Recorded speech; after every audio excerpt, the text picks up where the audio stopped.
Hello दोस्तों। तो आज हमारा पहला टॉपिक है पॉलिटी एंड गवर्नेंस का क्रिमिनलाइजेशन ऑफ पॉलिटिक्स। हम विजन आईएएस सितंबर 2025 मैगजीन कंप्लीट करने वाले हैं। पहला टॉपिक है क्रिमिनलाइजेशन ऑफ पॉलिटिक्स। देखो, सबसे पहले तो आप इसको 3 पार्ट्स में तोड़ दो। सबसे पहले आपके पास एक अच्छा इंट्रोडक्शन होना चाहिए, ठीक है?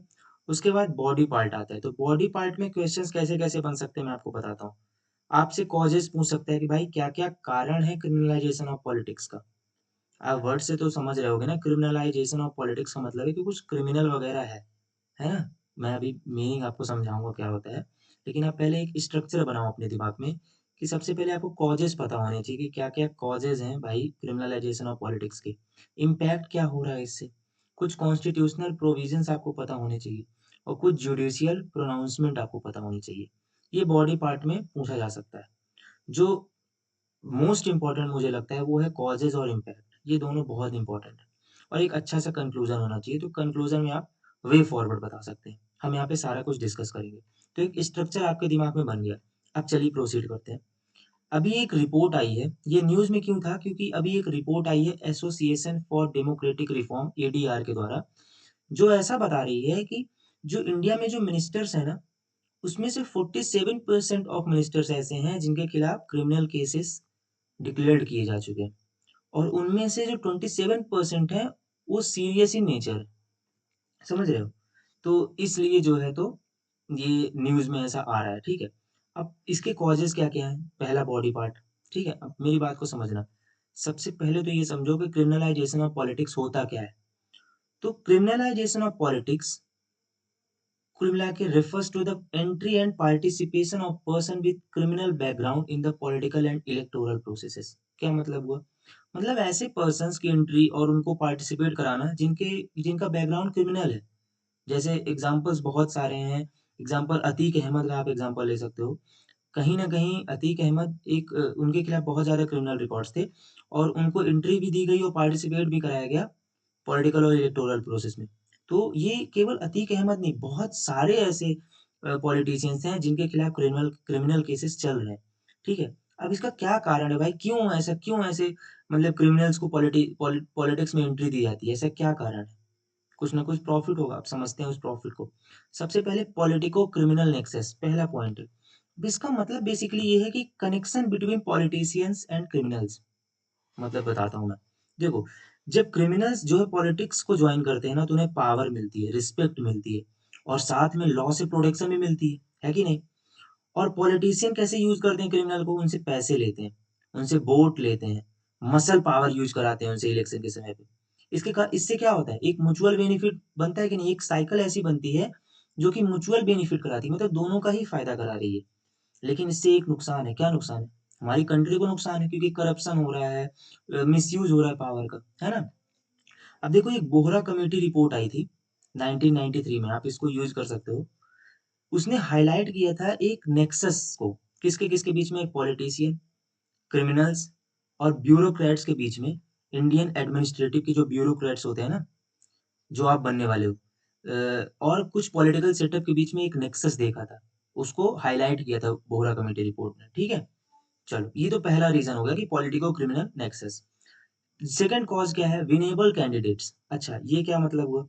अभी इसमें आप डायरेक्ट डेटा यूज़ कर सकते हो कि जो एडीआर डेटा है ना, एडीआर का जो 2024 का डेटा है, एसोसिएशन फॉर डेमोक्रेटिक रिफॉर्म, ये अपन ने ऊपर अभी पढ़ा ना, एसोसिएशन फॉर डेमोक्रेटिक रिफॉर्म, इनका 2024 का डेटा इंडिकेट करता है कि जो सक्सेस रेट जो कैंडिडेट का जिन जिन पर क्रिमिनल चार्जेस चल रहे हैं ना, उनका जो सक्सेस रेट है इलेक्शन में वो 15.3% है। जबकि वो कैंडिडेट जिनका कोई क्रिमिनल केस नहीं है, उनका सक्सेस रेट कम है। अब बताओ, ये तो हमारे देश की स्थिति है, ठीक है? तो ये भी एक कॉज़ है कि भाई क्रिमिनलाइज़ेशन क्यों हो रहा है पॉलिटिक्स का। तीसरा क्या है? High cost of election. देखो, कहीं न कहीं इलेक्शन में बहुत पैसा लगता है, बहुत। तो इलेक्शन कैंपेन को फंड करने के लिए कैंडिडेट्स और पार्टीज़ किस पर रिलाई करती हैं? ब्लैक मनी पे। भाई, व्हाइट मनी तो इतना ज़्यादा आप यूज़ कर नहीं सकते। तो वो कौन फंड करता है? अरे माफिया फंड करते हैं, ठीक है? चौथा कॉज़ क्या है? Slow justice system. अब देखो होता क्या है कि आप इसमें इसको समझ लो, बाकी आप इसमें एक लाइन बस लिखना। अपने आंसर राइटिंग में। आप इसको ये समझ लो कि स्लो जस्टिस सिस्टम होने के कारण क्या हो रहा है, एक तरीके से उनको पावर मिल जाती है। उनके खिलाफ केसेस चल रहे होते हैं, लेकिन प्रूव हुए नहीं रहते हैं। तो उनको ना कोई सज़ा होती है, ना कुछ भी होता है, वो बस हर चीज़ अपने एन्जॉय के साथ कर रहे होते हैं। ठीक है? ये हुआ स्लो जस्टिस सिस्टम का एक जो है तो इम्पैक्ट देखने को मिला। अब आप इसमें आंसर में क्या लिखोगे? इसमें आप सीधा-सीधा लिखना है कि 55% rise in MP with criminal records since 2009। मतलब जो क्रिमिनल रिकॉर्ड्स के जो एमपीज़ हैं ना, उसमें 55% राइज़ देखने को मिला है 2009 के बाद से। ये एडीआर की रिपोर्ट है 2024 की। ये आप सीधा लिखना, ठीक है? 5वां रीज़न क्या है? Identity politics. आप मुझे ये बताओ, हमारे इंडिया में कास्ट और रिलीजन को प्रायोरिटाइज़ किया जाता है कि नहीं? ये नहीं देखा जाता कि कौन उसके पीछे उसके मतलब उसके खिलाफ कौन-कौन से क्रिमिनल्स रिकॉर्ड हैं। केवल ये देखा जाता है ये कौन से कास्ट का है, कौन से रिलीजन का है, उसे लोग वोट दे देते हैं। है कि नहीं? तो ये सब कॉजेज़ हैं।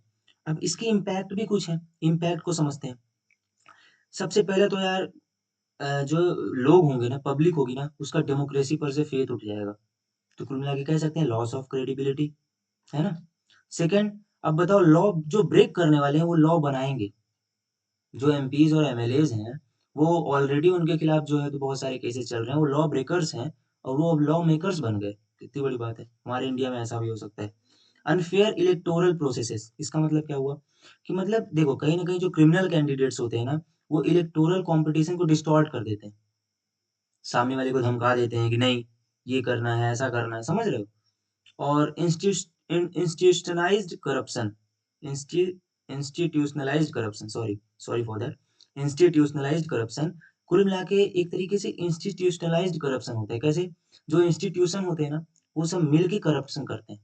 समझ रहे हो? जैसे आप कोई सा भी इंस्टीट्यूशन उठा लो, वो सब जो है तो एक तरीके से सिस्टमैटिक करप्शन होने लगता है, कि सब कुछ लिंक्ड है। ये पॉलिटिक्स में होता है, ठीक है? ये सब जो है तो कहीं न कहीं ये सब क्या है इम्पैक्ट है, कि आखिर अगर पॉलिटिक्स का क्रिमिनलाइज़ेशन होगा तो ये सारे इम्पैक्ट हैं, ठीक है?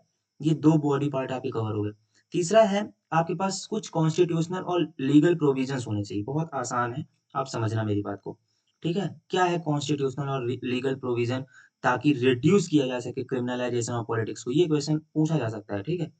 देखो, एक 1951 में रिप्रेजेंटेशन ऑफ पीपल एक्ट आया था, जिसमें एक है सेक्शन 8 और एक है सेक्शन 11। अब समझना, दोनों को समझना, बड़े ध्यान से समझना, ठीक है?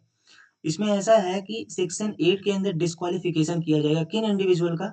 जो कि हीनियस क्राइम किए रहेंगे। हीनियस मतलब बहुत ही सीरियस क्राइम्स, ठीक है? और या फिर उन्हें 2 साल या 2 साल से अधिक की सज़ा हुई होगी। तो उन्हें डिस्क्वालीफाई कर दिया जाएगा। ये सेक्शन 8 कहता है रिप्रेजेंटेशन ऑफ पीपल एक्ट 1951 का। लेकिन अभी समझना इसमें एक ट्विस्ट है। सेक्शन 11 क्या कहता है? ये ईसी को पावर देता है कि वो रिमूव कर सके और रिड्यूस कर सके पीरियड ऑफ डिस्क्वालिफिकेशन को। अब बताओ, समझ रहे हो? ये पावर अभी रिसेंटली जो है सितंबर 2019 में यूटिलाइज़ की गई थी। किसकी डिस्क्वालिफिकेशन पीरियड को कम करने के लिए? प्रेम सिंह तमंग की। अब आप चेक करना ये कौन-सी पॉलिटिकल पार्टीज़ की हैं, कौन-सी पॉलिटिकल पार्टी के हैं, ठीक है? चलो, अब अभी कुछ रीसेंट इनिशिएटिव लिए गए हैं, जैसे अभी आप सुने होंगे ना 138 कॉन्स्टिट्यूशनल अमेंडमेंट बिल। तो इसमें बेसिकली क्या बताया गया कि हम आर्टिकल 75 और आर्टिकल 164 को अमेंड करेंगे। इसने ऐसा प्रपोज़ किया है कि जो मिनिस्टर अरेस्ट होते हैं और उन्हें डिटेन किया जाता है 30 कंसेक्यूटिव डेज़ के लिए, किसी भी एलिग्ड ऑफेंस पनिशेबल जिसमें कम से कम 5 साल की सज़ा हो रही हो, तो उन्हें ऑफिस से रिमूव कर दिया जाएगा। ठीक है? ये तो आपने सबने सुना ही होगा। ठीक है? अब देखो 3 अपने पास बॉडी पार्ट्स हो गए। कॉज़ हो गया, इम्पैक्ट हो गया और कुछ हमारे पास कॉन्स्टिट्यूशनल प्रोविजंस हो गए। ठीक है? अब एक और होनी चाहिए judicial pronouncements related to criminalisation of politics. अब समझना। देखो एक हुआ था union of India versus association for democratic reforms 2002। उसने ईसीआई को डायरेक्ट किया था कि सिक्योर करो भाई एफिडेविट्स उन कैंडिडेट से और उनकी डिटेलिंग लो, सारे के सारे जो पास्ट में पेंडिंग और क्रिमिनल चार्जेस चल रहे हैं उनमें एक एफिडेविट बनवाओ उन कैंडिडेट से और उन्हें क्या क्या माने पनिशमेंट उन्हें मिली है, ये सब का एक एफिडेविट तैयार करो। ये इलेक्शन कैंपेन ऑफ इंडिया को ऐसा डायरेक्ट किया था किसने? कोर्ट ने किया था। ये इस केस में किया था। सेकंड एक है lily Thomas versus union of India case. इसमें ऐसा बोला गया कि यार इमीडिएट डिस्क्वालीफाई करो उन सारे सिटिंग लेजिस्लेटर को जो कि 2 या 2 से अधिक साल की इम्प्रिजनमेंट में सेंटेंस्ड होते हैं, उनको तुरंत डिस्क्वालीफाई करो। तीसरा केस आता है public interest foundation versus union of India 2019, जिसमें ऐसा बोला गया कि पॉलिटिकल पार्टीज जो पब्लिश कर रही हैं the criminal record of their candidates, मतलब पॉलिटिकल पार्टीज को पब्लिश करना पड़ेगा उनके सारे कैंडिडेट्स का क्रिमिनल रिकॉर्ड उनकी वेबसाइट में, सोशल मीडिया में या फिर लोकल न्यूज़पेपर में आप पब्लिश करो। तब तो लोगों को पता चलेगा भाई कि हाँ, ये कैसा आदमी है, इसके पीछे क्या-क्या क्रिमिनल केसेस चल रहे हैं, ठीक है? अब देखो ये आपके पास बॉडी पार्ट्स में 3 हो गए। मेरे को जहाँ तक लगता है बहुत कम चांसेस है कि आपसे इसका वे फॉरवर्ड पूछा जाए। वे फॉरवर्ड को आप डायरेक्टली यूज़ कर सकते हो अपने कंक्लूजन में। तो कंक्लूजन में आप सीधा-सीधा ऐसा वे फॉरवर्ड दे सकते हो कि एनहांस्ड पेनल्टीज़ और फॉर फॉल्स एफिडेविट्स, मतलब ऐसी पेनल्टीज़ हमें एनहांस करनी चाहिए। अगर कोई फॉल्स एफिडेविट्स देता है, तो हमें पेनल्टीज़ लगानी चाहिए उनके ऊपर। साथ में एक हमें डेडिकेटेड इलेक्शन बेंचेस बनानी चाहिए, ठीक है? और एक सेक्शन 11 हमने पढ़ा था ना जिसमें ईसी को जो है तो पावर देता है कि हम डिस्क्वालिफिकेशन पीरियड को रिड्यूस कर सकते हैं, हटा भी सकते हैं। उसको थोड़ा रिव्यू करो भाई, ठीक है? ये सारे वे फॉरवर्ड हैं, आप इसको कंक्लूजन में डायरेक्टली यूज़ कर सकते हो। तो ये हमारा पहला टॉपिक यहीं खत्म होता है।